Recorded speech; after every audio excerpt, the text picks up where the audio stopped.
Hello, I'm Sophie and this is our food channel. If you can hit subscribe please, that would be great. Today I'm going to show you how to make some low carb almond oaties with some really simple ingredients. We've got gluten-free jumbo porridge oats, sesame seeds, chia seeds, ground almonds, salt, and then whatever kind of flavour you want. And this version is going to be a really basic version, and then I'm going to do a bit of a pimped up version another time.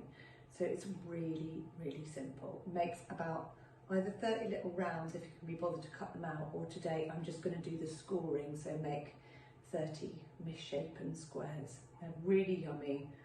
They're kind of great for every meal. I mean, obviously they're great for snacks as well. So the first ingredient we have is 50 grams of ground oats, and these are, like I said, they're the jumbo porridge oats, and they're gluten free, which we can tolerate really well. But obviously, depending on your dietary requirements, you may not need to have the gluten free ones.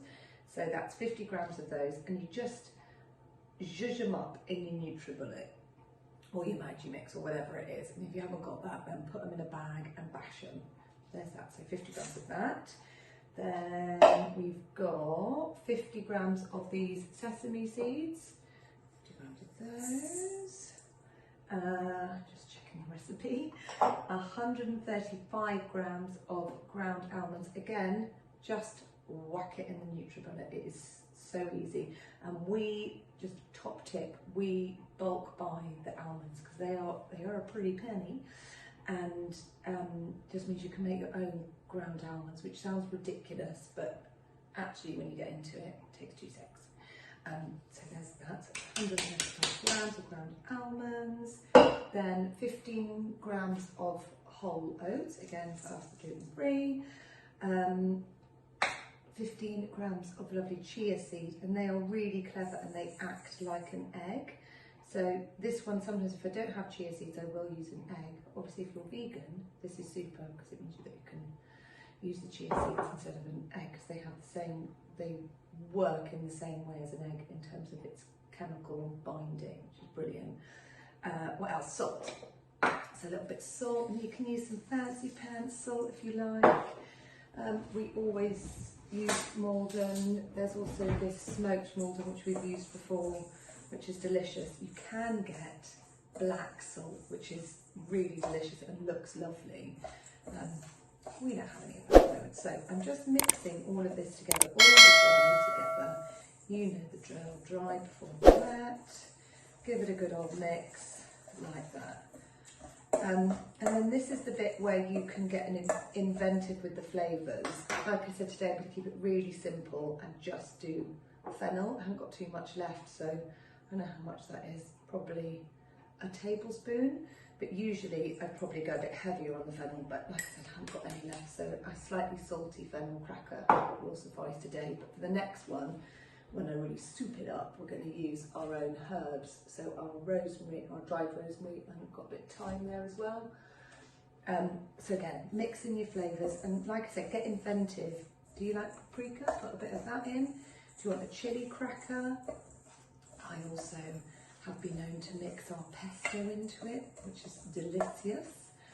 So you've got that, and then let's get the wet ingredients going. So I'm just going to put that on there. Put my glasses on so I couldn't see that. So you need 20 grams of olive oil, 20 mils. And it smells really nice, this olive oil, lovely. And then get some hot water just from the tap. It doesn't need to be boiling, and you want 90 mils of that. Let's get that in. Oh, and also preheat your oven, I forgot to say that. So get your oven on to 170. We're doing 90 mils. I feel like I need to invest in some better scales. Right, and then just mix it all together. I mean, it's so simple, actually smells really nice already. So get that all mixed together so that you form a kind of dough ready for your little crackers. And it will look quite dry because obviously without the refined flour, it does take a little bit more binding. Because of that, because of the lack of kind of flour and gluten, you will want to put this in the fridge.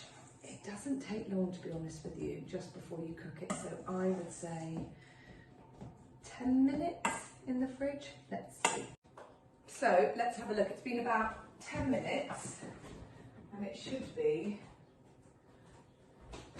nice and cold. Yeah, it's perfect. And then you can just make it into a dough. This is the fun bit, and it is a bit messy and it will feel a little bit crumbly, but look, you can make it feels almost like the same kind of dough as a normal kind of flour heavy mixture. So just make a little bit of space at your station. I feel like I should be sneaking and wearing the MasterChef apron while Ronnie's away. What do you reckon? So cut out 2 sheets of baking paper, one on the bottom. Pop your dough on there, just flatten it out a little bit, then put the other one on the top. And with most of our kind of, totally tippy-toe to that, most of our low carb pastries and that kind of stuff, we tend to do it between 2 sheets of baking paper. So give it a good old roll out, and you'll be able to see it starting to look like one great big delicious nutty cracker. And it's pretty cool what the chia seeds have done. Look, it just binds it together. That with a bit of water. You might even have to do a nerdy experiment and show you what happens when you put chia seeds with water and compare it to eggs. But for now, on crackers, you just have to keep checking and kind of moving it over a little bit just to get it so it reaches the edges. And then of course it will naughtily come out at the edges. And again, you can just pop it back in there, flatten it a bit. It is a bit messy, like I said, but ultimately it is worth it because they are really delicious. And there we go. Put that all the way to the edges, bit of elbow grease. Did anyone else used to think that elbow grease was actually elbow grease rather than just using your elbow strength? Actually, maybe it is. I need to Google it. So yeah, just move them around a bit to make it as neat as possible. And depending on how you like your crackers, some people like them really, really thin, others like them a bit thicker. Just make it to your own taste. You can go quite thin with these. Obviously you'll then have to watch the oven a bit because they'll take quicker. But these, I'd say, what are these? About 2 mil, something like that. There we go, you've got your first sheet, and just cut any of that excess away. And then you can make a second one in a minute. Right, let me get where's my favourite knife? What's my favourite knife? Here we go. It's this bad boy, not this one. So yeah, cut away the excess. I don't really mind it being messy, but some people want it nice and fancy.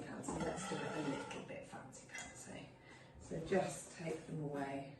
But what's quite nice when you don't fancy being fancy is that actually all these lovely little bits on the side, when they're cooked, are delicious and just melt in the mouth.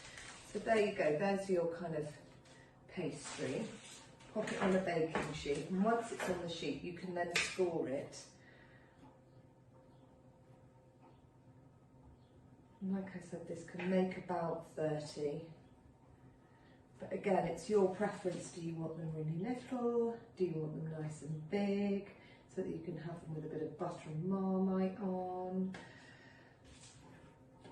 Do it to please you. So I'm going to put these in the oven 170 for about 20 minutes. I'm going to set the alarm for 10 minutes just to check them, because our oven is not the greatest oven, and sometimes it goes for it and other times it's lazy, so we just have to watch it a bit. But generally it's a 20-minute bake. I would always set the alarm for 10 minutes just to turn it, because it's worth doing that. But let's see. So the time has just gone for 10 minutes. I'm just going to take a look so that we can smell. Lovely. Can use your nose a bit. Yeah, so you can see on the edges they've gone nice and crispy. So I'm going to turn it round like that and pop it back in for another 10 minutes, and then we'll see how it's looking. Just taking these out of the oven after their further 10 minutes. Going to let them cool for a bit, and then you just slice over just where you've scored. And as you can see, there's some lovely bits just crumbling away already that you should probably put in your mouth straight away. And they will eventually, once they've cooled, make this perfect little square of a cracker. They are so easy.